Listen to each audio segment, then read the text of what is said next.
भारत का इतिहास एवं राष्ट्रीय आंदोलन। प्राचीन इतिहास। सबसे पहले हम पढ़ेंगे प्राचीन इतिहास।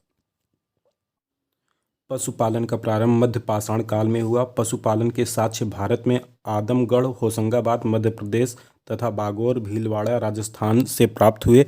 मध्य पाषाणकालीन महदाह, प्रतापगढ़ उत्तर प्रदेश से हड्डी एवं सींग निर्मित उपकरण प्राप्त हुए।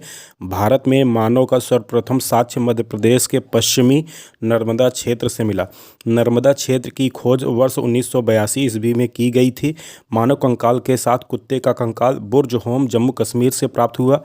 गर्त आवास के साक्ष्य भी बुर्ज होम से प्राप्त हुए। बुर्ज होम के पूरा स्थल की खोज वर्ष 1935 ईस्वी में डी टेरा एवं पीटरसन ने की थी। सर्वप्रथम खाद्यान्नों का उत्पादन नवपाषाण काल में प्रारंभ हुआ। बलूचिस्तान के कच्छ मैदान स्थित मेहरगढ़ से सर्वप्रथम प्राचीनतम स्थायी जीवन के प्रमाण मिले। चालकोलिथिक युग को ताम्रपाषाण युग के नाम से भी जाना जाता है। नौदा टोली मध्य प्रदेश का एक प्रमुख महत्वपूर्ण ताम्रपाषाणिक पुरास्थल है जो खारगोन जिले में स्थित है। नौदा टोली का उत्खनन एच.डी. सांकालिया ने कराया था। नवपाषाणकालीन पुरास्थल से राख के टीले कर्नाटक में मैसूर के पास बेल्लारी जनपद में स्थित संगन कल्लू नामक स्थान से प्राप्त हुए। गुफाओं के शैल चित्र भीमबेटका से प्राप्त हुए। भीमबेटका मध्य प्रदेश के रायसेन जिले में है। यूनेस्को ने भीमबेटका शैल चित्रों को विश्व विरासत सूची में सम्मिलित किया है। भीमबेटका को जुलाई 2003 में यूनेस्को ने विश्व धरोहर स्थल घोषित किया। भीमबेटका गुफाओं में जीवन के विविध रंगों को पेंटिंग में उकेरा गया, जिसमें हाथी, सांभर, हिरण, बाघ आदि के चित्र हैं। भीमबेटका में 500 गुफाएं हैं। अब तक लगभग 700 से अधिक शिलाश्रय प्राप्त हुए। इनमें 243 को क्रमांक दिया गया है। इसमें से 133 शिलाश्रयों में चित्रकारी प्राप्त हुई। गिरुवर्णी, गैरिक, मृदुभांड पात्र ओसीपी के साक्ष्य हस्तिनापुर एवं अतरंजी खेड़ा से प्राप्त हुए। भारतीय पुरातत्व सर्वेक्षण संस्कृत मंत्रालय के अधीन एक विभाग है। भारत में सर्वप्रथम 1861 ईस्वी में अलेक्जेंडर कनिंघम को पुरातत्व सर्वेक्षक के रूप में नियुक्त किया गया था। लॉर्ड कर्जन के समय वर्ष 1901 ईस्वी में इसे भारतीय पुरातत्व सर्वेक्षण के रूप में केंद्रीकृत कर जॉन मार्शल को इसका प्रथम महानिदेशक बनाया गया। राष्ट्रीय मानव संग्रहालय, जिसका नाम बदलकर इंदिरा गांधी राष्ट्रीय मानव संग्रहालय कर दिया गया, भोपाल मध्य प्रदेश में स्थित है। अब देखते हैं सिंधु सभ्यता के प्रमुख स्थल एवं उत्खननकर्ता, खोजकर्ता वर्ष सहित। हड़प्पा की खोज 1921 में दयाराम साहनी ने की। मोहनजोदड़ो की खोज 1922 ईस्वी में राखाल दास बनर्जी ने की। रोपण 1953 से 55 में यज्ञ दत्त शर्मा ने की। लोथल 1954 से 55 में S.R. राव ने की। कालीबंगा 1961 से 1969 में B.B. लाल ने की। रंगपुर M.S. वत्स 1934 से 1935 में की। चनहंदड़ो N.G. मजूमदार 1931 में की। सुरकोटदा J.P. जोशी 1964 में की। बनावली R.S. बिष्ट 1977 में की। आलमगीरपुर यज्ञदत्त शर्मा 1958 में की। कोटदी जी फजल अहमद खां 1957-58 में की। सुतकागेन डोर R.L. स्टाइन 1927 में की। मांडा J.P. जोशी 1982 में की। Balakot George F. डेल्स 1973-76 में की। धौलीवीरा J.P. जोशी 1967-68 में की। मिताथल सूरजभान 1968 में की। राखीगढ़ी सूरजभान 1969 ईस्वी में इसकी खोज की। अब सैंधो सभ्यता आद्य ऐतिहासिक काल की सभ्यता है। पुरातात्विक साक्ष्यों से अलग अलग कालों में पाए गए मृदभांड ही सिंधु घाटी सभ्यता को आर्यों से पूर्व का सिद्ध करते हैं। काले रंग की आकृतियों से चित्रित लाल मृदभांड जहां हड़प्पा सभ्यता की विशेषता है, वहीं धूसर एवं चित्रित धूसर मृदभांड जो बाद के हैं आर्यों से संबंधित माने गए हैं। हड़प्पा कालीन नदियों के किनारे बसे नगर। हड़प्पा रावी नदी के किनारे है। मोहनजोदड़ो सिंधु के निकट है। रोपड़ सतलज के निकट है। कालीबंगा घग्घर के निकट है। लोथल भोगवा के निकट है। सुदकागनेर डोर दास्त के निकट है। सोतकाह कोह सादी कौर के निकट है। आलमगीरपुर हिंडन के निकट है। रंगपुर भादर के निकट है। कोटदी जी सिंधु के निकट है। कुड़ाल सरस्वती के निकट है। चन्हदुड़ो सिंधु के निकट है। बनावली सरस्वती के निकट है। मांडा चिनाव नदी के किनारे निकट है। भगवानपुरा सरस्वती नदी के किनारे। डैमाबाद प्रवरा नदी के किनारे। आमरी सिंधु नदी के किनारे। राखी गढ़ी घग्गर के किनारे है। सिंधु घाटी सभ्यता नगरीय थी जबकि वैदिक सभ्यता ग्रामीण थी। पुरातात्विक खुदाई हड़प्पा संस्कृति की जानकारी का प्रमुख स्रोत है। हड़प्पा वासियों को तांबा, कांसा, स्वर्ण और चांदी की जानकारी थी। प्रारंभिक हड़प्पा सभ्यता में पैर से चालित चाक का प्रयोग किया जाता था। परिपक्व हड़प्पा के दौर में हाथ से चालित चाकों का प्रयोग किया जाने लगा था। मूर्ति पूजा का प्रारंभ पूर्व आर्य काल से माना जाता है। हड़प्पा संस्कृति के मोहरों एवं टेरिकोटा कलाकृतियों में गाय का चित्रण सही नहीं मिलता, जबकि हाथी, गैंडा, बाघ, हिरण, भेड़ा आदि का अंकन मिलता है। हड़प्पा सभ्यता के स्थलों में से खंभात की खाड़ी के निकट स्थित लोथल से गोदई बाड़ा के साक्ष्य मिले हैं। राजस्थान के हनुमानगढ़ जिले में घग्गर नदी के किनारे स्थित कालीबंगा से जुते हुए खेत के साक्ष्य भी मिले हैं। गुजरात के धौलीवीरा से हड़प्पा लिपि के बड़े आकार के 10 चिन्हों वाला एक शिलालेख मिला है।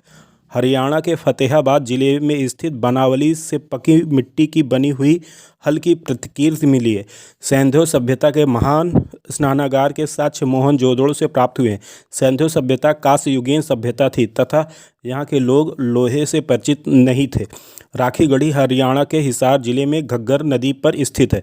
राखी गढ़ी स्थल की खोज वर्ष 1969 ईस्वी में सूरजभान ने की थी। मोहनजोदाड़ो तथा चन्हदोड़ो दोनों सिंध प्रांत तथा सुरकोटदा गुजरात में स्थित है। रंगपुर गुजरात के कठियावाड़ प्रायद्वीप में मादर नदी के पास स्थित है। रंगपुर गुजरात के सौराष्ट्र क्षेत्र में है। रंगपुर में धान की भूसी के ढेर मिले हैं। रंगपुर की खुदाई वर्ष 1953 से 54 ईस्वी में ए रंगनाथ राव द्वारा की गई थी। रंगपुर से प्राक हड़प्पा और उत्तर हड़प्पा कालीन सभ्यता के साक्ष्य मिले हैं। रंगपुर से कच्ची ईंट के दुर्ग, नालियां, मृदभांड मिले हैं। दधेरी एक पर्वतीय पुरास्थल है जो पंजाब प्रांत के लुधियाना जिले में गोविंदगढ़ के पास स्थित है। सिंधु घाटी सभ्यता का विस्तार उत्तर में झेलम नदी के पूर्वी तट से दक्षिण में यमुना की सहायक नदी हिंडन के तट तक माना जाता है। सिंधु घाटी के लोग पशुपति शिव की पूजा भी करते थे। इसका प्रमाण मोहनजोदड़ो से प्राप्त एक मुहर है जिस पर योगी की आकृति बनी हुई है। उस योगी के दाईं ओर बाघ और हाथी तथा बाईं ओर गैंडा एवं भैंसा चित्रित किए गए हैं। योगी के सिर पर एक त्रिशूल जैसा आभूषण है तथा इसके 3 मुख हैं। मार्शल महोदय ने इसे रुद्र शिव से संबंधित किया है। भारतीय पुरातत्व सर्वेक्षण विभाग के महानिदेशक सर जॉन मार्शल के निर्देश पर वर्ष 1921 में दयाराम साहनी ने पंजाब पाकिस्तान के तत्कालीन मांटगोमरी संप्रति साहिवाल जिले के रावी नदी के बाएं तट पर स्थित हड़प्पा के टीले की खुदाई की। वर्ष 1922 में राखाल दास बनर्जी ने सिंध प्रांत के लरकाना जिले में सिंधु नदी के दाहिने तट पर स्थित मोहनजोदड़ो के टीलों का पता लगाया। सर्वप्रथम मानव द्वारा तांबा धातु का प्रयोग किया गया। वस्त्रों के लिए कपास का उत्पादन सर्वप्रथम भारत में किया गया। सिंधु घाटी में कपास के उत्पादन का प्रमाण मिला। मोहनजोदड़ो वर्तमान पाकिस्तान के लरकाना जिले में स्थित के उत्खनन से कपास की सूत की प्राप्ति की गई। मोहनजोदड़ो से कुबड़ वाले बैल, वकुदमान, वृषभ की आकृति वाली मुहर प्राप्त हुई है। सिंधु सभ्यता की मुहरों पर सर्वाधिक अंकन एक श्रृंगी बैलों का है, उसके बाद कुबड़ वाले बैलों का है। कालीबंगा के मृण पट्टिका पर एक और दोहरे सींग वाले देवता का अंकन है, दूसरी ओर बकरी को दिखाया गया जिसे एक पुरुष ला रहा है। सिंधु सभ्यता में मातृ देवी की उपासना सर्वाधिक प्रचलित थी। मिस्र की सभ्यता का विकास नील नदी की द्रोणी में हुआ। मिस्र को नील नदी का उपहार कहा जाता है क्योंकि इस नदी के अभाव में यह भूभाग रेगिस्तान होता। सुमेरिया सभ्यता के लोग प्राचीन विश्व के प्रथम लिपि आविष्कर्ता थे। सुमेरिया की क्यूनिफॉर्म लिपि को सामान्यतः प्राचीनतम लिपि माना जाता है। सिंधु सभ्यता की लिपि भाव चित्रात्मक थी। यह लिपि दाएं से बाएं ओर लिखी जाती थी। प्रमुख धातु एवं प्राप्ति स्थल: कच्चा माल स्थल तांबा खेतड़ी राजस्थान एवं बलूचिस्तान, लाजवर्द बदख्ता अफगानिस्तान, फिरोजा टिन ईरान, चांदी राजस्थान की जवार एवं अजमेर खानों से अफगानिस्तान एवं ईरान, सीसा अफगानिस्तान, शिलाजीत हिमालय, गोमेद गुजरात। आर्य संस्कृत भाषा का शब्द है जिसका शाब्दिक अर्थ श्रेष्ठ या कुलीन है। क्लासिकीय संस्कृत में आर्य शब्द का अर्थ है एक उत्तम व्यक्ति। वेद चार हैं: ऋग्वेद, सामवेद, यजुर्वेद तथा अर्थवेद। वेदों में सर्वाधिक महत्वपूर्ण ऋग्वेद है तथा इसे सर्वाधिक प्राचीन भी माना जाता है। ऋग्वेद, यजुर्वेद तथा सामवेद को वेदात्रयी या त्रयी कहा जाता है। वर्ण शब्द का सर्वप्रथम उल्लेख ऋग्वेद में मिलता है। प्रारंभ में हम 3 वर्णों का उल्लेख पाते हैं: ब्रह्म, क्षत्र तथा विश। ऋग्वेद के 10वें मंडल के पुरुष सूक्त में सर्वप्रथम शूद्र शब्द का मिलता है। यहाँ चारों ओर वर्णों की उत्पत्ति एक विराट पुरुष के विभिन्न अंगों से बताई गई है। अथर्व वेद औषधियों से संबंधित है। ऋग्वेद में ईश्वर महिमा, देवताओं की स्तुति, यजुर्वेद में कर्मकांड, बलिदान विधि एवं सामवेद में संगीत का विस्तृत उल्लेख है। ऋग्वेद में स्तोत्र एवं प्रार्थनाएं हैं। इसमें कुल 1028 सूक्त हैं। ऋग्वेद में कुल 10 मंडल हैं। ऋग्वेद के दूसरे एवं 7वें मंडल की ऋचाएँ सबसे प्राचीन हैं। पहला और 10वां मंडल नवीनतम है। ऋग्वेद के 9वें मंडल के सभी 114 सूक्त सोम को समर्पित हैं। अथर्ववेद में कुल 20 अध्याय एवं 730 सूक्त तथा 5987 मंत्र हैं। इनमें 1200 मंत्र ऋग्वेद से लिए गए हैं। इसमें तंत्र मंत्र एवं वशीकरण के संदर्भ में साक्ष्य हैं। यज्ञ संबंधी विधि विधानों का पता यजुर्वेद से चलता है। यजुर्वेद के 2 भाग हैं: शुक्ल यजुर्वेद जो केवल पद्म में है तथा कृष्ण यजुर्वेद जो कि पद्म और गद्य दोनों में है, पद्य और गद्य दोनों में है। शुक्ल यजुर्वेद को वाजस्नेयी संहित भी कहा जाता है। यजुर्वेद का अंतिम भाग ईशोपनिषद है जिसका संबंध याज्ञिक अनुष्ठान से न होकर आध्यात्मिक चिंतन से है। सामवेद में कुल 1875 ऋचाएँ हैं जिनमें से 75 जबकि कुछ विद्वानों के अनुसार 99 को छोड़कर शेष सभी ऋग्वेद से उपलब्ध हैं। सामवेद की 3 मुख्य शाखाएं कौमुदीय, रामायणीय तथा जैमिनीय हैं। उपनिषद दर्शन पर आधारित पुस्तकें हैं। उपनिषद को वेदांत भी कहा जाता है। उपनिषदों में प्रथम बार मोक्ष की चर्चा मिलती है। कठोपनिषद में यम और नचिकेता का संवाद भी मिलता है। उपनिषदों में कुछ क्षत्रिय राजाओं के उल्लेख प्राप्त होते हैं। विदेह के राजा जनक, पांचाल के राजा प्रवाहरण, जाबली, केकई के राजा अश्वपति और काशी के राजा अजातशत्रु प्रमुख थे। वैदिक संहिताओं का सही क्रम वैदिक संहिताएं ब्राह्मण, आरण्यक उपनिषद हैं। सिंधु नदी का ऋग्वैदिक काल में सर्वाधिक महत्व था। इसी कारण इसका उल्लेख ऋग्वेद में सर्वाधिक हुआ। सरस्वती ऋग्वैदिक आर्यों की सर्वाधिक पवित्र नदी थी। सरस्वती को माते तमा, देवी तमा एवं नदी तमा भी कहा जाता है। ऋग्वेद में उल्लेखित कुभा, काबुल, कुमरू, कुर्रम, गोमती, गोमल एवं सुवास्तु, स्वात नदियां अफगानिस्तान में बहती हैं। ऋग्वैदिक नदियां आधुनिक नाम: दृशद्वती जिसका आधुनिक नाम चितंग या घग्गर है, शतुर्दी सतलज, परुष्णी रावी, कुभा काबुल, वितस्ता झेलम, अस्कनी चिनाव, बिपाशा ब्यास, गोमती गोमल, क्रुम कुर्रम, सादी नीरा गंडक, सुवास्ती स्वात। आश्रम व्यवस्था: ब्रह्मचर्य, गृहस्थ, वानप्रस्थ, संन्यास का प्रचलन वेदोत्तर काल में हुआ। छांदोग्य उपनिषद में केवल 3 आश्रमों का उल्लेख है जबकि जाबालोनिषद में सर्वप्रथम 4 आश्रमों का उल्लेख मिलता है। वरुण देवता को वैदिक सभ्यता में नैतिक व्यवस्था का प्रधान माना जाता था। इसी कारण वरुण को दैत्यस्गोपा भी कहा जाता था। बृहस्पति को वैदिक देवताओं का पुरोहित माना जाता था। वैदिक साहित्य में कई ऐसे विदुषी स्त्रियों का उल्लेख मिलता है जिन्होंने वेद मंत्रों की रचना की, यथा अपाला, घोषा, विश्ववरा, लोपामुद्रा आदि। लोपामुद्रा अगस्त ऋषि की पत्नी थी।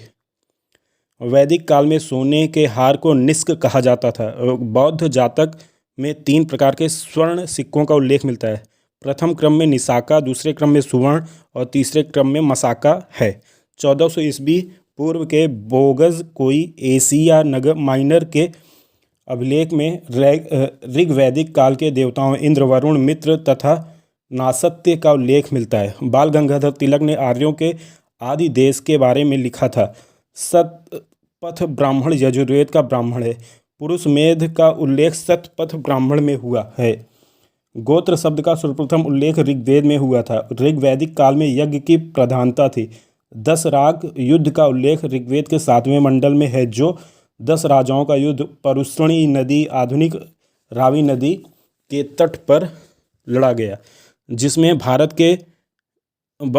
भारतों के राजा सूरदास की विजय हुई। ऋग्वैदिक आर्यों के पंचजनों में यदु, ध्रुव, पुरु, अनु, त्रुवर्ष शामिल थे। ऋग्वेद में उल्लेखित यव शब्द का जौ से तादात्म्य स्थापित किया गया है। वैदिक काल में सभा एवं सम्मिति नामक 2 संस्थाएं राजा की निरंकुशता पर नियंत्रण रखती थी। सभा श्रेष्ठ एवं सम्भ्रात लोगों की संस्था थी, जबकि सम्मिति सामान्य जनता का प्रतिनिधित्व करती थी। अथर्ववेद में सभा और सम्मिति को प्रजापति की 2 पुत्रियां कहा गया। किसे? अथर्ववेद में सभा और सम्मिति को प्रजापति की 2 पुत्रियां कहा गया है। ऋग्वेद में इंद्र का वर्णन सर्वाधिक प्रतापी देवता के रूप में किया जाता है, जिसमें 250 सूक्त समर्पित हैं। ऋग्वेद में अग्नि को 200 सूक्त समर्पित हैं और वह इस काल का दूसरा सर्वाधिक महत्वपूर्ण देवता है।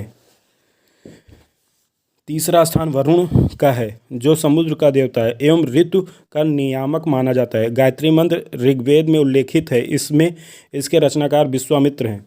गायत्री मंत्र का उल्लेख ऋग्वेद में 3रे मंडल में है।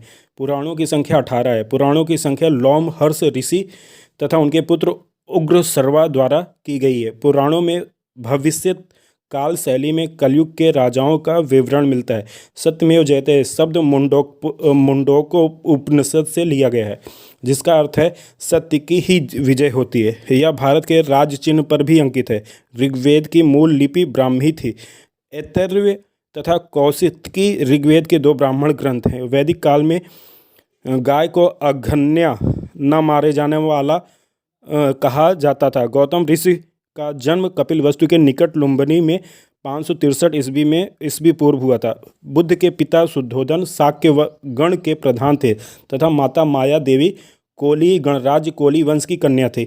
गौतम बुद्ध बचपन में सिद्धार्थ के नाम से जाने जाते थे। 29 वर्ष की अवस्था में उन्होंने गृह त्याग दिया, जिसे बौद्ध ग्रंथों में महाभिनिष्क्रमण की संज्ञा दी गई। मौर्य वंशी शासक अशोक ने रुम्नी देवी अभिलेख से सूचना मिलती है कि शाक्य मुनि बुद्ध का जन्म लुम्बिनी में हुआ था।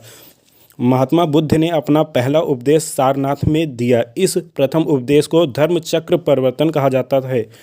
महात्मा बुद्ध ने मल्ल गणराज्य की राजधानी कुशीनारा में 483 ईस्वी पूर्व 80 वर्ष की अवस्था में शरीर त्याग दिया। कुशीनगर या नारा। बौद्ध ग्रंथों में इसे निर्वाण कहा जाता है।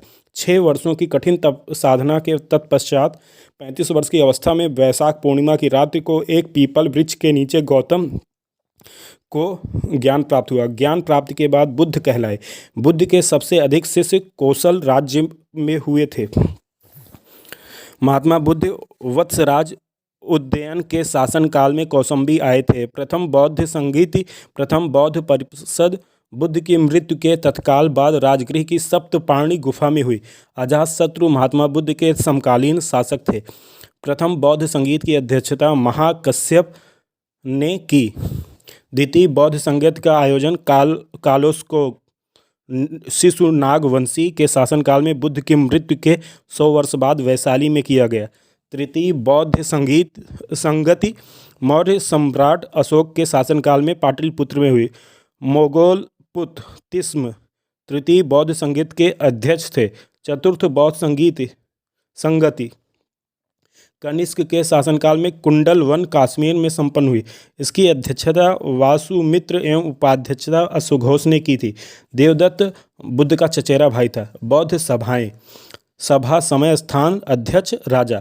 प्रथम बौद्ध सभा हुई थी 483 ईस्वी में, और स्थान था राजगृह, और अध्यक्ष थे महाकश्यप, राजा थे अज्ञातशत्रु। संगति, द्वितीय बौद्ध संगति कब हुई थी? ये हुई थी आप 383 ईस्वी पूर्व, और वैशाली में सुबु कामू इसके अध्यक्ष थे और कालाशोक इसके राजा थे। तृतीय बौद्ध संगति हुई थी 247 ईसा पूर्व, पाटलिपुत्र स्थान था, मोगलपुत्र तीसरे अध्यक्ष थे और अशोक राजा थे। चतुर्थ बौद्ध संगीत ईस्वी की प्रथम शताब्दी कुंडलवन में हुआ था, और वासुमित्र अध्यक्ष थे, कनिष्क राजा थे। देवदत्त पहले उनके अनुगत बना और फिर उनका विरोधी बन गया। सर्वप्रथम बुद्ध ने जिन 4 आर्य सत्यों का उपदेश दिया वे इस प्रकार हैं: दुख समुदाय, दुख निरोध तथा दुख निरोधगामिनी प्रतिपदा। बुद्ध के जीवन से संबंध प्रतीक हैं: घटना प्रतीक, जन्म कमल व सांड, गृह त्याग घोड़ा, ज्ञान पीपल बोधि वृक्ष, निर्वाण पदचिन्ह, मृत्यु स्तूप। महात्मा बुद्ध कर्म सिद्धांत में विश्वास करते थे। अपने प्रिय शिष्य आनंद के कहने पर बुद्ध ने वैशाली में स्त्रियों के बौद्ध संघ में भिक्षुणी के रूप में प्रवेश की अनुमति प्रदान की थी।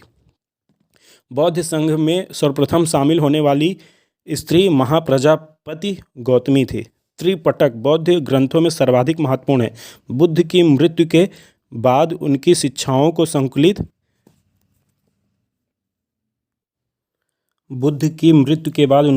को संकलित कर 3 भागों में बांटा गया। इन्हीं को त्रिपिटक कहते हैं। ये हैं विनय पिटक संघ संबंधी नियम तथा आचार की शिक्षाएं, सुप्त पिटक धार्मिक सिद्धांत तथा अभिधम्य पिटक दार्शनिक सिद्धांत। थेरी गाथा बौद्ध साहित्य है। इसमें 32 बौद्ध कवित्रियों की कविताएं संकलित हैं। बिहार में राजगीर की पहाड़ियाँ 400 मीटर की ऊंचाई पर स्थित शांति स्तूप विश्व का सबसे ऊंचा कहा जाने वाला विश्व शांति स्तूप है। भरहुत एवं सांची के स्तूप की स्थापना मौर्य शासक अशोक के शासनकाल में हुई थी। अमरावती स्तूप का निर्माण सातवाहन के समय में हुआ था। सातवाहनों की राजधानी प्रतिष्ठान या पैठन थी। इनकी प्रारंभिक राजधानी अमरावती मानी जाती है। महास्तूप का निर्माण अशोक के समय में ईंटों की सहायता से हुआ था। इसके चारों ओर काष्ठ की वेदिका बनी थी।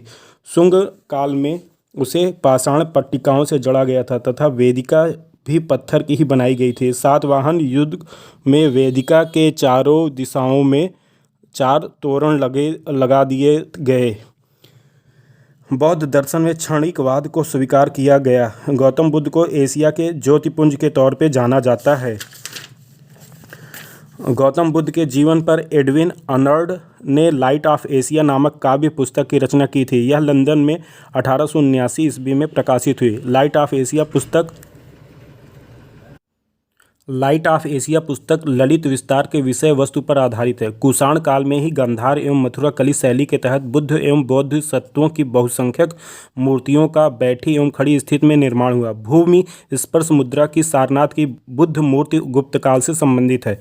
बौद्ध ग्रंथ अंगुत्तर निकाय में वर्णित 16 महाजनपदों में से मल्ल एक महाजनपद था। नागार्जुन कनिष्क के दरबार की एक महान विभूति था। उसकी तुलना मार्टिन लूथर से की जाती है। नागार्जुन की तुलना मार्टिन लूथर से की जाती है। कनिष्क के दरबार में वसुमित्र अश्वघोष चरक भी थे। वेन-सांग ने उसे संसार की 4 मार्गदर्शक शक्तियों में से एक कहा है। जैन धर्म के मूल संस्थापक या प्रवर्तक प्रथम तीर्थकार ऋषभदेव या आदिनाथ माने जाते हैं। पार्श्वनाथ जैन धर्म के 23वें तीर्थंकर थे, जिनका जन्म वाराणसी में महावीर स्वामी से 250 वर्ष पहले 850 ईस्वी में हुआ था।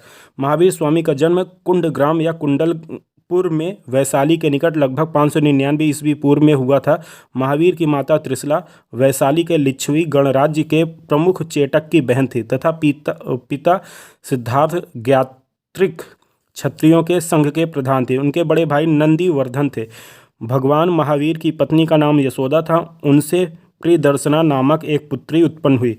प्रियदर्शना का विवाह जमाली नाम के क्षत्रिय से हुआ था, जो बाद में महावीर स्वामी का अनुयायी बन गया था। जमाली उनका प्रथम शिष्य था। प्रमुख जैन तीर्थंकर और उनके प्रतीक चिन्ह। जैन तीर्थंकर प्रतीक चिन्ह ऋषभदेव पहले थे, उनका प्रतीक चिन्ह बैल था। अजीतनाथ दूसरे थे, इनका हाथी था। अरिष्ट नेमि 22वें थे, शंख था इनका चिन्ह। पार्श्वनाथ 23वें थे, इनका सर्प था। और महावीर 24वें थे, इनका सिंह या शेर था। प्रभासगिरी उत्तर प्रदेश के कौशाम्बी में स्थित जैन तीर्थस्थल है। कौशाम्बी का प्रभासगिरी स्थल 6वें जैन तीर्थंकर पद्म प्रभु से संबंधित है। जैन धर्म में पूर्ण ज्ञान के लिए कैवल्य शब्द का प्रयोग किया गया है। महावीर स्वामी को 12 वर्ष की कठोर तपस्या तथा साधना के पश्चात जम्भृक ग्राम के समीप ऋजुपालिका नदी के तट पर 1 साल वृक्ष के नीचे कैवल्य पूर्ण ज्ञान प्राप्त हुआ था। फलतः वे कैवलीन कहलाए। जैन धर्म में मोक्ष के लिए 3 साधन आवश्यक बताए: सम्यक दर्शन, सम्यक चरित्र एवं सम्यक ज्ञान। जैन धर्म में 5 महाव्रत हैं। अहिंसा, सत्य, ब्रह्मचर्य, आस्तेय एवं अपरिग्रह की व्यवस्था की गई। जैन धर्म में गृहस्थों के लिए 5 महाव्रत अणुव्रत के रूप में जाना गया। अहिंसा जैन धर्म का आधारभूत बिंदु है। महावीर स्वामी जैन धर्म 24वें तीर्थंकर थे। जैन संगतियाँ: पहली संगति हुई 310 ईसा पूर्व पाटलिपुत्र स्थान पर और इसके अध्यक्ष थे स्थूल भद्र, और दूसरी हुई 6ठी शताब्दी में वल्लभी गुजरात में। क्षमा श्रवण इसके अध्यक्ष थे। 14 पूर्वों प्राचीनतम जैन ग्रंथ है। 12 अंगों में जैन सिद्धांतों का संकलन प्रथम जैन सभा में किया गया। प्रायः सभी प्रारंभिक धार्मिक जैन साहित्य प्रकृत की विशिष्ट शाखा अर्धमगधी में लिखा गया। आचारांग सूत्र कृतांग और बृहद कल्प सूत्र आरंभिक जैन साहित्य का भाग है। चंद्रगुप्त मौर्य के शासनकाल में पाटलिपुत्र में प्रथम जैन सम्मेलन आयोजित किया गया, जिसमें श्वेतांबर आगम का संपादन किया गया। अशोक तथा उसके पौत्र दशरथ के समय में बराबर तथा नागार्जुनी पहाड़ियों को काटकर आजीविकों के लिए आवास बनाए गए। अशोक के समय बराबर पहाड़ियों की गुफाओं में सुदामा की गुफा तथा कर्ण चौपड़ नामक गुफा सर्वप्रसिद्ध है।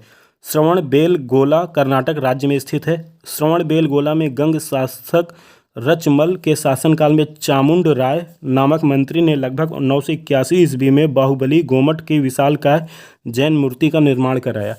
16 महाजनपद एवं राजधानियाँ। महाजनपद और राजधानियाँ: अंग, चंपा, मगध, गिरिराज या राजगृह, काशी, वाराणसी, वत्स, कौशाम्बी, वज्जी, वैशाली, कोसल, साकेत तथा श्रावस्ती, अवंती, उज्जैन, महास्मति, मल्ल, कुशीनगर और पावा, पांचाल, अहिच्छिद्रत तथा काम्पिल्य, चेदी, सोत्विवती, कुरु, इंद्रप्रस्थ, मत्स्य, विराटनगर, कंबोज, हाटक, राजापुर, सूरसेन, मथुरा, अस्मक, पोटिलपोतन, गांधार, तक्षशिला। बाहुबली प्रथम जैन तीर्थंकर ऋषभ देव के पुत्र माने जाते थे। महामस्तकाभिषेक जैन धर्म का एक महत्वपूर्ण उत्सव है जो 12वें वर्ष के अंतराल पर कर्नाटक राज्य के श्रवणबेलगोला में आयोजित किया जाता है। पुराणों के अनुसार पाशुपति संप्रदाय की स्थापना लकुलिस नामक ब्रह्मचारी ने की थी। इस संप्रदाय के अनुयायी लकुलिस को शिव का अवतार मानते हैं। कापालिक शैव धर्म का दूसरा प्रमुख संप्रदाय है। इसके उपासक भैरव को शिव का अवतार मानकर उपासना करते हैं। भवभूति के मालती माधव नाटक से पता चलता है कि श्रीशैल नामक स्थान कापालिकों का प्रमुख केंद्र था। भगवान विष्णु की उपासना करने वाले विष्णु भक्त आल्वर कहलाए और शिव की उपासना करने वाले शिव भक्त नए नार कहलाए। भागवत वैष्णव धर्म के प्रवर्तक कृष्ण थे, जिनका सर्वप्रथम उल्लेख छांदोग्ध उपनिषद में देवकी पुत्र तथा आंगिरस के शिष्य के रूप में हुआ। भागवत धर्म से संबंध प्रथम उपलब्ध प्रस्तर स्मारक विदिशा बेसनगर का गरुण स्तंभ है। गरुण स्तंभ से पता चलता है कि तक्षशिला के यवन राजदूत हेलियोडोरस ने भागवत धर्म ग्रहण किया तथा इस स्तंभ की स्थापना करवाकर उसकी पूजा की थी। इस पर उत्कीर्ण लेख में हेलियोडोरस को भागवत तथा वासुदेव को देवदेवस अर्थात देवताओं का देवता कहा गया है। उपनिषद, ब्रह्मसूत्र और भागवत गीता को वेदांत की प्रस्थान त्रयी कहा जाता है। उत्तर प्रदेश के सीतापुर जनपद के नैमिषारण्य में 60,000 मुनियों का निवास माना जाता है। रामायण के रचयिता वाल्मीकि थे। बौद्ध ग्रंथ अंगुत्तर निकाय में 6ठी शताब्दी ईसा पूर्व के 16 महाजनपदों की सूचना मिलती है। जैन ग्रंथ भगवती सूत्र में भी 16 महाजनपदों की सूची मिलती है। भारत के प्राचीनतम प्राप्त सिक्के आहत सिक्के या पंचमार्क सिक्के थे जो चांदी के बने होते थे। ये सिक्के 6ठी शताब्दी ईसा पूर्व से मौर्य काल के बीच प्राप्त होते हैं। पश्चिमी तथा मध्य मालवा के क्षेत्र में अवंती महाजनपद बसा हुआ था। इसके 2 भाग थे, उत्तरी अवंती राजधानी उज्जैनी तथा दक्षिणी अवंती राजधानी महिष्मती। मत्स्य महाजनपद राजस्थान प्रांत के जयपुर क्षेत्र में बसा था। मत्स्य की राजधानी विराटनगर थी। पाटलिपुत्र की स्थापना अजातशत्रु के उत्तराधिकारी उदयीन ने गंगा और सोन नदी के उद्गम पर एक किला बनाकर की थी। चंद्रगुप्त मौर्य के समय पाटलिपुत्र की समृद्धि तथा शासन व्यवस्था का वर्णन मेगस्थनीज ने अपने ग्रंथ इंडिका में किया है। उद्यान वासवदत्ता की दंत कथा उज्जैन से संबंधित है। उद्यान वासवदत्ता कथा को महाकवि भास ने अपने नाटक स्वप्न वासवदत्तम में वर्णित किया है। मगध साम्राज्य की महत्ता का वास्तविक संस्थापक राजा बिंबिसार लगभग 544 से 492 ईसा पूर्व था। वह हृदय कुल से संबद्ध था। गौतम बुद्ध के समय का प्रसिद्ध वैद्य जीवक बिंबिसार के राज दरबार से संबंधित था। बिंबिसार ने अपने राजवैद्य जीवक को अवंती नरेश चंड प्रद्योत के राज्य में चिकित्सा सेवा के लिए भेजा था। वैशाली के लिच्छवियों ने विश्व का पहला गणतंत्र स्थापित किया था। पुराणों के अनुसार मगध पर शासन करने वाला पहला राजवंश बृहद्रथ वंश था।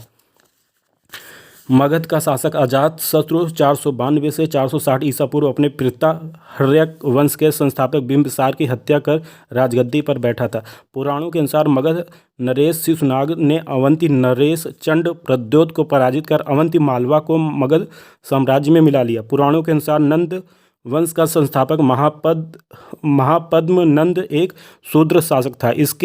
इसने एक राट और एक छत्र उपाधि धारण की थी। पुराणों में इसे सर्वछत्रांतक और अपरोपर सुराम कहा गया है। नंदवंशी शासक महापद्म नंद द्वारा कलिंग में नहर खुदवाए जाने का उल्लेख खारवेल के हाथी गुम्फा अभिलेख में किया गया है। हाथी गुम्फा अभिलेख नहरों की जानकारी देने वाला प्रथम अभिलेखीय साक्ष्य है। हाथी गुम्फा अभिलेख से पद्मनाथ नंद की कलिंग विजय सूचित होती है।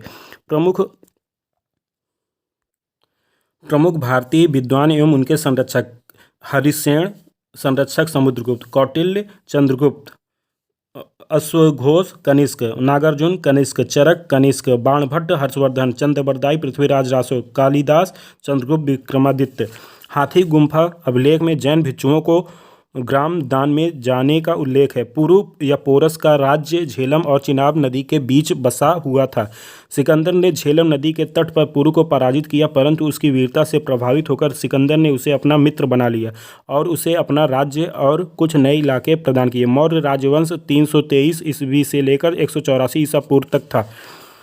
मौर्य राजवंश की स्थापना चंद्रगुप्त मौर्य ने की थी। विशाखा दत्त कृत मुद्रा राक्षस से चंद्रगुप्त मौर्य के विषय में विस्तृत सूचना प्राप्त होती है। मुद्रा राक्षस में चंद्रगुप्त को वृषल तथा कुलहीन भी कहा गया है। घुंडी राज ने मुद्रा राक्षस पर टीका लिखा था।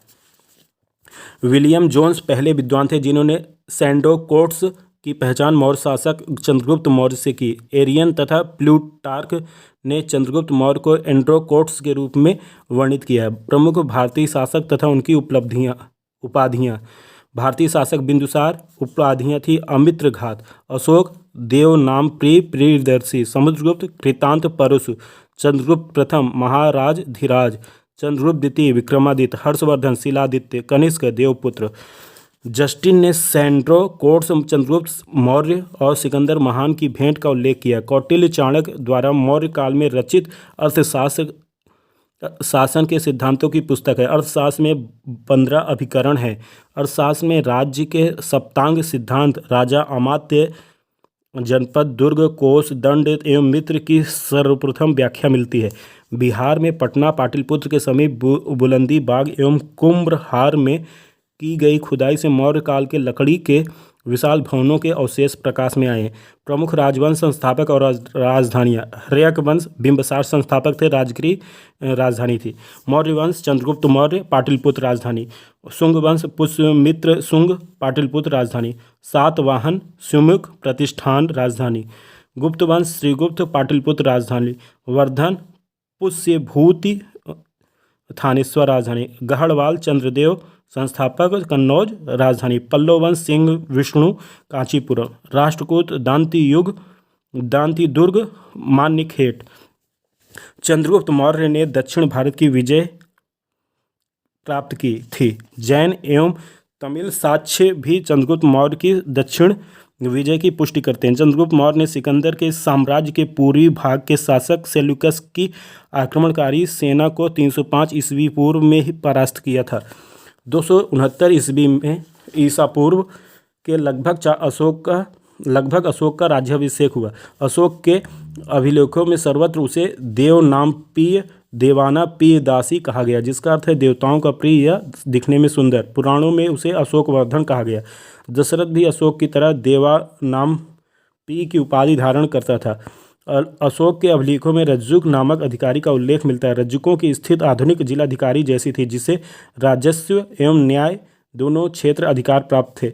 मौर्य काल में व्यापारिक काफिलों कारवां को सार्थवाह की संज्ञा दी गई थी। सारनाथ स्तंभ का निर्माण अशोक ने करवाया। बौद्ध धर्म ग्रहण करने के उपरांत अशोक ने आखेट तथा विहार यात्राएं रोक दी तथा उनके स्थान पर धर्म यात्राएं प्रारंभ की। इतिहासकार विंसेंट आर्थर स्मिथ ने अपनी पुस्तक इंडियन लीजेंड ऑफ अशोक में साहित्यिक साक्ष्यों के आधार पर उपगुप्त के साथ अशोक की धम्म यात्राओं का क्रम इस प्रकार दिया है। लुम्बिनी, फिर कपिलवस्तु, बोधगया, सारनाथ, कुशीनगर और श्रावस्ती। कालसी, गिरनार और मेरठ के अभिलेख ब्राह्मी लिपि में। अशोक के अभिलेखों का विभाजन 3 वर्गों में किया जा सकता है: शिलालेख, स्तंभलेख और गुहालेख। अशोक के शिलालेख। प्रथम शिलालेख पशु बलि की निंदा करता है। दूसरा शिलालेख मनुष्य एवं पशु की चिकित्सा करता है। तीसरा अभिलेख अधिकारियों का 5वें वर्ष दौरा करता है। 5वां शिलालेख धर्म महामात्रों की नियुक्ति करता है। 6ठा शिलालेख आत्मनियंत्रण की शिक्षा देता है। 11वां शिलालेख धम्म की व्याख्या करता है। 13वां शिलालेख कलिंग युद्ध का वर्णन करता है। शिलालेख 14 विभिन्न लेखों का एक समूह है जो 8 भिन्न भिन्न स्थानों से प्राप्त किए गए हैं। प्रमुख भारतीय दर्शन एवं उनके संस्थापक। दर्शन, न्याय दर्शन महर्षि गौतम, सांख्य दर्शन महर्षि कपिल, मीमांसा दर्शन महर्षि जैमिनी, योग दर्शन महर्षि पतंजलि, वैशेषिक दर्शन महर्षि कणाद। अशोक के अधिकांश अभिलेख प्राकृत भाषा एवं ब्राह्मी लिपि में लिखे गए हैं। केवल 2 अभिलेखों शाहबाज गढ़ी एवं मानसेहरा की लिपि ब्राह्मी न होकर खारोष्ठी है। तक्षशिला से आरमेझिक लिपि में लिखा गया एक भग्न अभिलेख है। अभिलेख सरेकुना नामक स्थान से यूनानी तथा आरमेइक लिपियों में लिखा गया है। द्विभाषिक यूनानी एवं सीरियाई भाषा अभिलेख तथा लंघमान नामक स्थान से आरमेइक लिपि में लिखा गया अशोक का अभिलेख प्राप्त हुआ। जेम्स प्रिंसेप को अशोक के अभिलेखों को पढ़ने का श्रेय हासिल किया गया। प्राचीन भारत में खरोष्ठी लिपि दाएं से बाएं लिखी जाती थी। अशोक ने अपने राज्याभिषेक के 20वें वर्ष लुम्बिनी की यात्रा की। अशोक ने बुद्ध की जन्मभूमि होने के कारण लुम्बिनी ग्राम का धार्मिक कर माफ कर दिया तथा भू राजस्व 1/6 से घटाकर 1/8 कर दिया। अशोक के 13वें शिलालेख से कलिंग युद्ध के संदर्भ में स्पष्ट साक्ष्य मिलते हैं। अशोक के दीर्घ शिलालेख 12 में सभी संप्रत्याओं के सार की वृद्धि होने की कामना की गई तथा धार्मिक सहिष्णुता हेतु उपाय बताए गए हैं। अशोक के दूसरे एवं 13वें शिलालेख में संगम राज्यों चोल, पांड्य, सतिपुत्र एवं केरलपुत्र सहित ताम्रपर्णी श्रीलंका की सूचना मिलती है। मौर्य शासक अशोक के 13वें शिलालेख से यह ज्ञात होता है कि अशोक के 5 यवन राजाओं के साथ मैत्रीपूर्ण संबंध थे, जिनमें एंटियोकस सेकेंड, थियोस सीरिया का शासक, तुर्मै या तुर्माय टालेमी सेकेंड, फिलाडेल्फस मिस्र का राजा, अंताकिनी, एंटीगोनस, गोनातास मेसेडोनिया या मकदूनिया का राजा, मग साइरिन का शासक था। अलेक्जेंडर अलेक्जेंडर एपाइरिस या एपिरस का राजा था। मेगास्थनीज सेल्यूकस निकेटर द्वारा चंद्रगुप्त मौर्य की राज्यसभा में भेजा गया यूनानी राजदूत था। कौन था यूनानी राजदूत? मेगास्थनीज, जो भेजा गया था चंद्रगुप्त मौर्य के दरबार में। मेगास्थनीज ने तत्कालीन भारतीय समाज को 7 श्रेणियों में विभाजित किया, जो इस प्रकार हैं: दार्शनिक, कृषक, पशुपालक, कारीगर, योद्धा, निरीक्षक एवं मंत्री। मेगास्थनीज भारतीय समाज में दास प्रथा के प्रचलित होने का उल्लेख नहीं करता। अशोक के अभिलेखों में मौर्य साम्राज्य के 5 प्रांतों के नाम मिलते हैं, जो निम्नलिखित हैं: उत्तरापथ तक्षशिला इसकी राजधानी थी। अवंतीपट उज्जैनी राजधानी थी। कलिंग तोसली राजधानी थी। दक्षिणापथ सुवर्णगिरी राजधानी थी। प्राच्य या पूर्वी प्रदेश पाटलिपुत्र इसकी राजधानी थी। भाग एवं बलि प्राचीन भारत में राजस्व के स्रोत थे। मौर्य मंत्रिपरिषद में राजस्व एकत्र करने का कार्य समाहर्ता के द्वारा किया जाता था। अंतपाल सीमा रक्षक या सीमावर्ती दुर्गों की देखभाल करता था, जबकि प्रदेष्टा विषयों या कमिश्नरों का प्रशासक था। मौर्य युगीन अधिकारी पौतवाध्यक्ष तौल मान का प्रभारी था। पंड्याध्यक्ष वाणिज्यिक विभाग तथा सोनाध्यक्ष बूचड़ खाने के प्रभारी थे। मौर्य युग में नगरों का प्रशासन नगर पालिकाओं द्वारा चलाया जाता था, जिसका प्रमुख नागरिक या पूर्व मुख था। यूनानी लेखकों ने बिंबसार को अमित्रोकेडीज कहा है। विद्वानों के अनुसार अमित्रोकेडीज का संस्कृत रूप अमित्रघात, शत्रुओं का नाश करने वाला है। पुष्यमित्र शुंग ने 184 ईस्वी पूर्व में अंतिम मौर्य शासक बृहद्रथ की हत्या करके शुंग राजवंश की स्थापना की। वायु पुराण के अनुसार अंतिम कण्व शासक सुशर्मा अपने आंध्र जाति भृत्य सीमिक सिंधुक द्वारा मार दिया गया था। गिरनार क्षेत्र में चंद्रगुप्त मौर्य ने सुदर्शन झील खुदवाई तथा अशोक ने ईस्वी पूर्व 3री शताब्दी में इससे नहरें निकाली।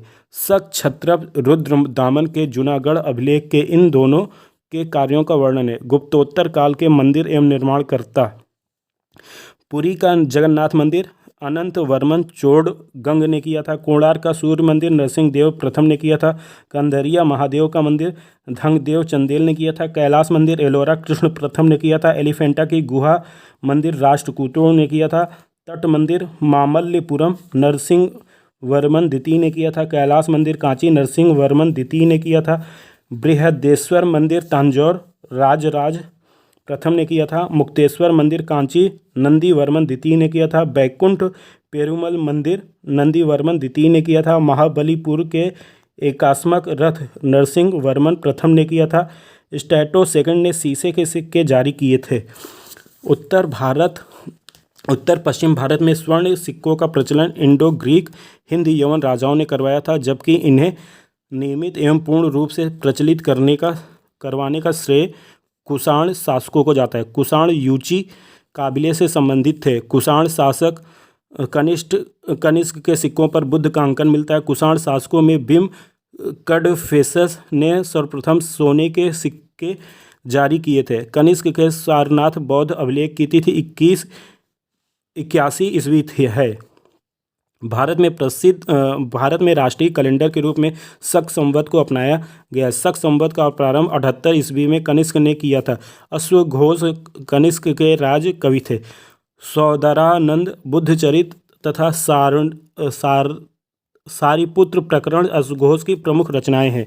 अश्वघोष नागार्जुन पार्श्व तथा चरिक ये चारों ही कनिष्क के दरबार से संबंधित है। पतंजलि पाणिनि की अष्टाध्यायी पर महाभाष्य की रचना की थी। कुषाण शासक कनिष्क के काल में कला क्षेत्र में 2 स्वतंत्र शैलियों का विकास हुआ, गांधार शैली और मथुरा शैली। भारतीय और यूनानी आकृति की सम्मिश्रण शैली गांधार शैली है। गांधार कला में सदैव हरित स्तरित या शिष्ट चट्टान का प्रयोग ही मूर्तियों बनाने के लिए किया जाता था।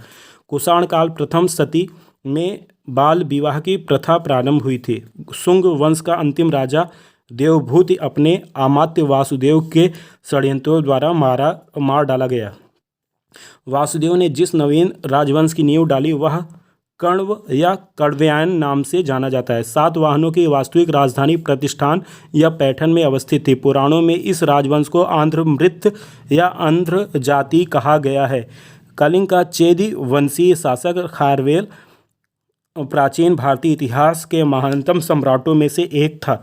उड़ीसा प्रांत के भुवनेश्वर से 3 मील की दूरी पर स्थित उदयगिरि पहाड़ी के हाथी गुम्फा से खारवेल का एक बिना तिथि का अभिलेख प्राप्त हुआ है। गुप्त वंश ने 275-550 ईस्वी तक शासन किया। इस वंश की स्थापना लगभग 275 ईस्वी में महाराज श्रीगुप्त द्वारा की गई थी। गुप्त वंश का प्रथम शक्तिशाली शासक चंद्रगुप्त फर्स्ट था, जिसने 319 से 335 ईस्वी तक शासन किया। चंद्रगुप्त फर्स्ट ने अपनी महत्ता सूचित करने के लिए अपने पूर्वजों की विपरीत महाराज धीराज की उपाधि धारण की। वाकाटक शासक प्रवरसेन प्रथम ने 4 अश्वमेध यज्ञों का संपादन किया। कन्नौज को महोदया श्री आदि नामों से अभिव्यक्त किया गया है। इतिहासकार विंसेंट स्मिथ ने अपनी रचना अर्ली हिस्ट्री ऑफ इंडिया में समुद्रगुप्त की वीरता एवं विजयों पर मुग्ध होकर उसे भारतीय नेपोलियन की संज्ञा दी। इलाहाबाद का अशोक स्तंभ अभिलेख समुद्रगुप्त 335 से 375 ईस्वी के शासन के बारे में सूचना प्रदान करता है। इलाहाबाद के स्तंभ पर समुद्रगुप्त के संधि विग्रहिक हरिसेन ने संस्कृत भाषा में प्रशंसात्मक वर्णन प्रस्तुत किया है, जिसे प्रयाग प्रशस्ति कहा गया है। चंद्रगुप्त द्वितीय विक्रमादित्य का वह प्रथम गुप्त शासक था जिसने परम भागवत की उपाधि धारण की थी। गुप्त सम्राट चंद्रगुप्त द्वितीय विक्रमादित्य को शक विजेता कहा गया है। पश्चिम भारत के अंतिम शक राजा रुद्र सिंह थर्ड को चंद्रगुप्त द्वितीय विक्रमादित्य ने 5वीं सदी के प्रथम दशक में परास्त कर पश्चिमी भारत में शक सत्ता का उन्मूलन किया था। शकों को हराने के कारण चंद्रगुप्त विक्रमादित्य की एक अन्य उपाधि साकारी भी है। चंद्रगुप्त ने इसे उपलक्ष्य में चांदी के सिक्के भी चलवाए। हुणों का पहला भारतीय आक्रमण गुप्त सम्राट स्कंदगुप्त के शासनकाल में हुआ था। स्कंदगुप्त के हाथों वे बुरी तरह परास्त हुए थे। गुप्त काल में बंगाल में ताम्रलिप्ति एक प्रमुख बंदरगाह था, जहां से उत्तर भारतीय व्यापार एवं साथ ही दक्षिण पूर्व एशिया, चीन, लंका, जावा, सुमात्रा आदि देशों के साथ व्यापार होता था। गुप्त काल में गुजरात, बंगाल, दक्कन एवं तमिलनाडु वस्त्र उत्पादन के लिए प्रसिद्ध थे। धनवंतरी चंद्रगुप्त सेकंड विक्रमादित्य के नवरत्नों में से एक थे। ये आयुर्वेद शास्त्र के प्रकांड पंडित थे। चरक कनिष्ठ के राज वैद्य थे, जिन्होंने चरक संहिता की रचना की। भास्कराचार्य प्रख्यात खगोलविद एवं गणितज्ञ थे। उन्होंने सिद्धांत शिरोमणि तथा लीलावती नामक ग्रंथों की रचना की। गुप्त काल में स्वर्ण मुद्रा को दीनार कहा जाता था। चीनी यात्री फायान के अनुसार लोग दैनिक क्रय विक्रय में कौड़ियों का उपयोग करते थे। सती प्रथा का प्रथम अभिलेखिक साक्ष्य एरण से प्राप्त हुआ है। एरण अभिलेख 510 ईस्वी का है, जिसमें गोपराज नामक सेनापति की स्त्री के सती होने का उल्लेख है। गुप्त संवत का प्रवर्तक चंद्रगुप्त प्रथम था। गुप्त संवत की तिथि 319 ईस्वी है। गुप्त वंश के शासकों ने मंदिर एवं ब्राह्मणों को सबसे अधिक ग्राम अनुदान में दिए थे। गुप्त काल में कला एवं साहित्य में हुई प्रगति के आधार पर हम इस काल को प्राचीन भारत का स्वर्ण युग कहा जाता है। गुप्त काल को भारत का स्वर्ण युग कहा जाता है। प्राचीन भारत में सिंचाई कर उदक भाग तथा विदक भाग कहा गया है। ऐतिहासिक इमारतें, मंदिर एवं स्थिति: अजंता एवं एलोरा गुफा औरंगाबाद महाराष्ट्र में है। शांति निकेतन वीरभूमि पश्चिम बंगाल में है। एलिफेंटा गुफा मुंबई महाराष्ट्र में है। महाबलीपुरम मंदिर मम्मालपुरम कांचीपुरम तमिलनाडु में है। सांची स्तूप रायसेन मध्य प्रदेश में है। लिंगराज मंदिर भुवनेश्वर उड़ीसा में है। सूर्य मंदिर काला पैगड़ा कोणार्क उड़ीसा में है। दक्षिणेश्वर काली मंदिर कोलकाता पश्चिम बंगाल में है। सोमनाथ मंदिर गिर सोमनाथ गुजरात में है। कैलाश मंदिर एलोरा महाराष्ट्र में है। त्र्यंबकेश्वर मंदिर नासिक महाराष्ट्र में है। महाबलेश्वर मंदिर महाराष्ट्र में है। दिलवाड़ा जैन मंदिर माउंट आबू राजस्थान में है। ब्रह्मा मंदिर पुष्कर राजस्थान में है। होयसलेश्वर मंदिर हेलेबीड कर्नाटक में है। रामेश्वरम मंदिर तमिलनाडु में है। मीनाक्षी मंदिर मदुरई तमिलनाडु में है। बृहदेश्वर मंदिर तंजावुर तमिलनाडु में है। नटराज मंदिर चिदम्बरम तमिलनाडु में है। वेंकटेश्वर मंदिर तिरुपति आंध्र प्रदेश में है। जगन्नाथ मंदिर पुरी उड़ीसा में है। वैष्णो देवी मंदिर जम्मू कश्मीर है। खजुराहो मंदिर छतरपुर मध्य प्रदेश में है। गुप्त एवं गुप्तोत्तर काल में रेशम के लिए कैसेव शब्द का प्रयोग होता था। 3री शताब्दी में बारंगलम लोहे के यंत्रों उपकरणों हेतु प्रसिद्ध था। तोरमाण भारत पर दूसरे हुण का दूसरे हुण आक्रमण का नेता था। शतरंज का खेल भारत में गुप्त काल के दौरान उद्भूत हुआ और इसे चतुरंग के नाम से जाना जाता था।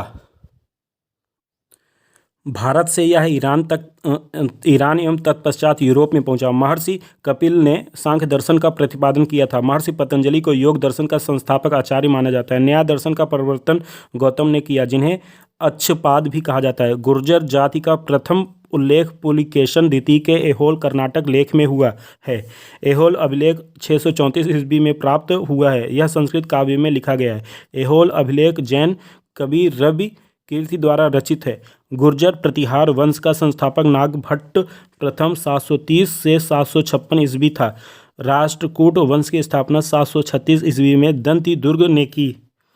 उसने मान्य खेट को अपनी राजधानी बनाया। दंत दुर्ग के संबंध में कहा जाता है कि उज्जैनी में उसने हिरण्यगर्भ महादान यज्ञ करवाया था। राष्ट्रकूट राजा अमोघ वर्ष फर्स्ट का जन्म 800 ईस्वी में नर्मदा नदी के किनारे श्री भावन नामक स्थान पर सैनिक छावनी में हुआ था। हर्ष ने अपनी राजधानी थानेश्वर से कन्नौज स्थानांतरित की। हर्ष के समय प्रति 5वें वर्ष प्रयाग के संगम क्षेत्र में एक समारोह का आयोजन किया जाता है, जिसे महामोच परिषद कहा जाता है। ह्वेनसांग स्वयं छठे समारोह में उपस्थित था। हर्षवर्धन के समय की प्रमुख घटना चीनी यात्री ह्वेनसांग के भारत आगमन की है। अपनी भारत यात्रा के ऊपर उसने एक ग्रंथ लिखा जिसे सी.यू. की कहा जाता है। इसने भीन माल की भी यात्रा की। ह्वेनसांग को यात्रियों का राजकुमार भी कहा जाता है। 637 ईस्वी में ह्वेनसांग ने नालंदा विश्वविद्यालय गया। इस समय यहाँ के कुलपति आचार्य शीलभद्र थे। ह्वेनसांग के अनुसार मथुरा उस समय सूती वस्त्रों के लिए प्रसिद्ध था, जबकि वाराणसी रेशमी वस्त्रों के लिए प्रसिद्ध था। प्राचीन कालीन चीनी लेखकों ने भारत का उल्लेख इन तू तथा थियानतु नाम से किया है। नालंदा विश्वविद्यालय को यूनेस्को ने विश्व धरोहर सूची में शामिल किया है। नालंदा विश्वविद्यालय बख्तियार खिलजी के अधीन तुर्क मुस्लिम आक्रमणकारियों द्वारा 1193 ईस्वी में नष्ट किया गया था। विक्रमशिला के प्राचीन बौद्ध विश्वविद्यालय की स्थापना बंगाल के पाल वंशी शासक धर्मपाल 770 से 810 ईस्वी द्वारा की गई थी। मध्य प्रदेश के छतरपुर जिले में स्थित खजुराहो में चंदेल राजाओं द्वारा निर्मित मंदिर आज भी चंदेल स्थापत्य की उत्कृष्टता का बखान कर रहे हैं। खजुराहो के मंदिरों में कंदारिया महादेव मंदिर सर्वोत्तम है। यूनेस्को की विश्व धरोहर स्थल सूची में शामिल मध्य प्रदेश के ऐतिहासिक स्थलों में खजुराहो का मंदिर, भीमबेटका की गुफाएं एवं सांची का स्तूप शामिल है। खजुराहो मध्य प्रदेश के छतरपुर जिले में स्थित है। दशावतार मंदिर देवगढ़ ललितपुर में स्थित है तथा यह मंदिर गुप्तकालीन है। माउंट आबू के दिलवाड़ा जैन मंदिर संगमरमर के बने हैं, जिनका निर्माण गुजरात के चालुक्य सोलंकी शासक भीमदेव प्रथम के सामंत विमल शाह ने करवाया था। एलिफेंटा के प्रसिद्ध गुफा मंदिरों का निर्माण राष्ट्रकूट शासकों द्वारा कराया गया था। एलिफेंटा से कुल 7 गुफाएं मिली है, जिसमें से 5 गुफा मंदिर प्राप्त हुए हैं, जिसमें हिंदू धर्म मुख्यतः शिव से संबंधित मूर्तियां हैं। साथ ही यहाँ 2 बौद्ध गुफाएं भी हैं। एलोरा का कैलाश मंदिर शैलकृत स्थापत्य का उदाहरण है। द्रविड़ शैली के विश्व प्रसिद्ध कैलाश मंदिर का निर्माण राष्ट्रकूट शासक कृष्ण प्रथम ने करवाया था। विष्णु मंदिर तिगवा मध्य प्रदेश, शिव मंदिर भूमरा मध्य प्रदेश, पार्वती मंदिर नचना कुठार मध्य प्रदेश, दशावतार मंदिर देवगढ़ उत्तर प्रदेश, शिव मंदिर खोह मध्य प्रदेश, भीतरगांव मंदिर कानपुर उत्तर प्रदेश। अजंता की गुफा संख्या 16 में उत्कीर्ण मरणासन राजकुमारी का चित्र एलोरा में प्रशंसनीय है। पुरी स्थित कोणार्क का विशाल सूर्य देव का मंदिर नरसिंह देव वर्मन प्रथम चोडगंग ने बनवाया था। कोणार्क के सूर्य मंदिर को काला पैगोड़ा भी कहा जाता है। मोढेरा का सूर्य मंदिर गुजरात में स्थित है। इसका निर्माण सोलंकी वंश के राजा भीमदेव प्रथम द्वारा करवाया गया था। लिंगराज मंदिर उड़ीसा के भुवनेश्वर में स्थित है। इस मंदिर की शैली नागर है। जगन्नाथ मंदिर उड़ीसा राज्य के पुरी जिले में स्थित है। यह मंदिर नागर शैली में बना है। अंकोर वाट मंदिर समूह का निर्माण कंपूचिया वर्तमान कंबोडिया के शासक सूर्यवर्मन सेकंड द्वारा 12वीं शताब्दी के आरंभ में अपनी राजधानी यशोधर पुर वर्तमान अंगकोर में कराया गया था। बोरोबुदुर का प्रख्यात स्तूप इंडोनेशिया के जावा द्वीप पर स्थित है। बोरोबुदुर एक यूनेस्को द्वारा मान्य विश्व विरासत स्थल वर्ल्ड हेरिटेज साइट है। पांडवों के राज्यकाल में द्रविड़ शैली में मंदिरों का निर्माण हुआ था। महाबलीपुरम में रथ मंदिरों का निर्माण पल्लव शासकों द्वारा करवाया गया था। पल्लव कालीन मामल्ल शैली में बने रथों या एकाश्म मंदिरों में द्रौपदी रथ सबसे महत्वपूर्ण है। संगम युग में दक्षिण भारत में पांड्य राजाओं के संरक्षण में 3 संगम आयोजित किए गए थे। प्रथम संगम मदुरई अगस्त्य ऋषि ने करवाया था। द्वितीय संगम कपाटपुरम और अलवाई अगस्त्य ऋषि तथा तोल्काप्पियर ने करवाया था। तृतीय संगम मदुरई नक्कीरर में करवाया गया था। दक्षिण भारत के आर्यकरण का श्रेय महर्षि अगस्त्य को दिया जाता है। महर्षि अगस्त्य को तमिल साहित्य के जनक के रूप में जाना जाता है। शिल्पाधिकारम का उल्लेख इलंगो अडिगल था। संगम साहित्य में केवल चोल चेर एवं पांड्य राजाओं के उद्भव और विकास का विवरण प्राप्त होता है। कुरल तमिल साहित्य का बाइबल तथा लघुवेद माना जाता है। इसे मुप्पाल भी कहा जाता है। इसकी रचना सुप्रसिद्ध कवि तिरुवल्लुवर ने की थी। चोल स्थापत्य के उत्कृष्ट नमूनों तंजौर के शैव मंदिर, जो राजा राजेश्वर या बृहदीश्वर नाम से प्रसिद्ध है, का निर्माण राज प्रथम के काल में हुआ था। चोलों की राजधानी तंजौर थी। इसके अतिरिक्त गैगनेकोड चोलपुरम भी चोलों की राजधानी बनी थी। संगम काल में चोलों की राजधानी उरैयूर थी। परांतक प्रथम ने मदुरा के पांडव राजा को हराकर मदुरैकोड उपाधि धारण की। कोलोन्तुंग प्रथम के समय में श्रीलंका के राजा विजयबाहु ने अपनी स्वतंत्रता घोषित की। चोल शासक कुलोत्तुंग फर्स्ट के शासन काल में 1077 ईस्वी में 72 सौदागरों का एक चोल दूत मंडल चीन भेजा गया था। शिव की दक्षिणा मूर्ति प्रतिमा उन्हें गुरु शिक्षक के रूप में प्रदर्शित करती है। चालुक्यों के शासनकाल में प्रायः महिलाओं को उच्च पदों पर नियुक्त किया जाता था। कंबन ने 12वीं शताब्दी में तमिल रामायणम या रामावतारम की रचना तमिल भाषा में की थी। राष्ट्रकूट वंश की राजधानी मान्यखेट थी। होयसलों की राजधानी द्वार समुद्र थी। हर्ष को संस्कृत के 3 नाटकों ग्रंथ का रचयिता माना जाता था। प्रियदर्शिका रत्नावली नागानंद। जयदेव ने हर्ष को भास, कालिदास, बाण, मयूर आदि कवियों की समकक्षता में रखते हुए उसे कविता कामनी का साक्षात हर्ष निरूपित किया है।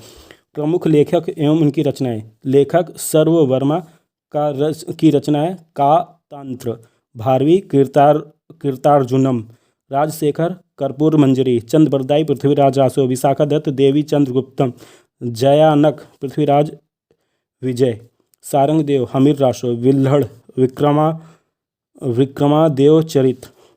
पालवंशी शासक देवपाल बौद्ध मतानुयायी था। लेखों में उसे परम सौगत भी कहा गया है। देवपाल ने जावा के शैलेंद्र वंशी शासक बाल पुत्रदेव के अनुरोध पर उसे नालंदा में एक बौद्ध विहार बनवाने के लिए 5 गांव दान में दिए थे। जेजाक भुक्ति बुंदेलखंड का प्राचीन नाम था। धर्मपाल ने विक्रमशिला तथा सोमपुरी पहाड़पुर में प्रसिद्ध विहारों की स्थापना की थी। प्रतिहार वंश का महानतम शासक मिहिर भोज था। इसका शासनकाल 836 से 885 ईस्वी तक था। विज्ञानेश्वर, हिमाद्री एवं जीवमूतवाहन मध्यकालीन भारत के प्रसिद्ध विधिवेता थे। विज्ञानेश्वर ने याक्लव्य स्मृति पर मिताक्षरा शीर्षक से टीका ग्रंथ लिखा है।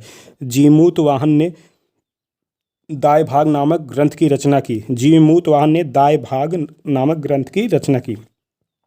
भोजशाला मंदिर मध्य प्रदेश के धार जिले में स्थित है। यहाँ पर वाग्देवी भगवती सरस्वती देवी अधिष्ठात्री स्थापित हैं। रुद्रिमा देवी का संबंध जिस वंश से है वह काकतीय था। काकतीय साम्राज्य की राजधानी वारंगल थी।